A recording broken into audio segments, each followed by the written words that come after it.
2 years ago, John Katko campaigned on bringing jobs back to the district, but more importantly, keeping the good paying jobs that we have in this community in central New York, here in central New York. And in a short time in Congress, he's done just that.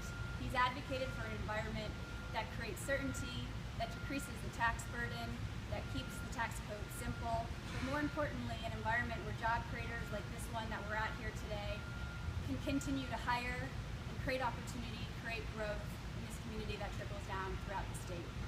And he's done just that. He's also fighting back against DC bureaucrats who tend to think that they know how to do their job better than these businesses know how to do their job. And certainly, there's a place for regulations that protect consumers, public health, public safety, protect our environment. But misguided regulations are freezing wages, they're stifling growth, they're breeding uncertainty, they're killing jobs. And so it's time for a full-throated defense of the American free enterprise system. In Congress, John Katko is one of the most effective members of Congress. As a matter of fact, 13 of the bills that he's co-sponsored were passed by the House of Representatives. 2 of those were signed into law, which is unbelievable. 6, excuse me, 6.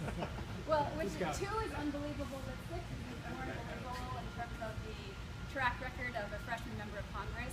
He's someone who listens to his constituents and then goes to Washington to get things done. He's working on local issues that impact everybody's everyday life. Issues like spearheading efforts to pass the first long-term transportation bill that prioritized spending for I-81, that prevented cuts to Centro.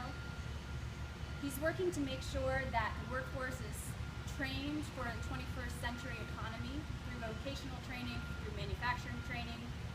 He's working to cut taxes so that families have more money in their paychecks, so that businesses have more money to invest and keep these operations running.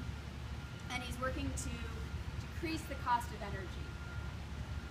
Through all of this, he's earned a reputation as an independent, bipartisan leader who gets things done for central New York families, and we're tremendously proud to stand with him. His opponent, on the other hand, has spent a career as a congressional staffer. Not that there's anything wrong with that, but the stakes are too high to have on-the-job training. We need someone who knows from day one the decisions that need to be made, who's representing our interest and knows what it takes to get things done in Washington, D.C. So on behalf of the U.S. Chamber of Commerce, our national network of job creators, but more importantly, the job creators here in Syracuse, here in central New York, the U.S. Chamber is proud to stand with Congressman John Katko.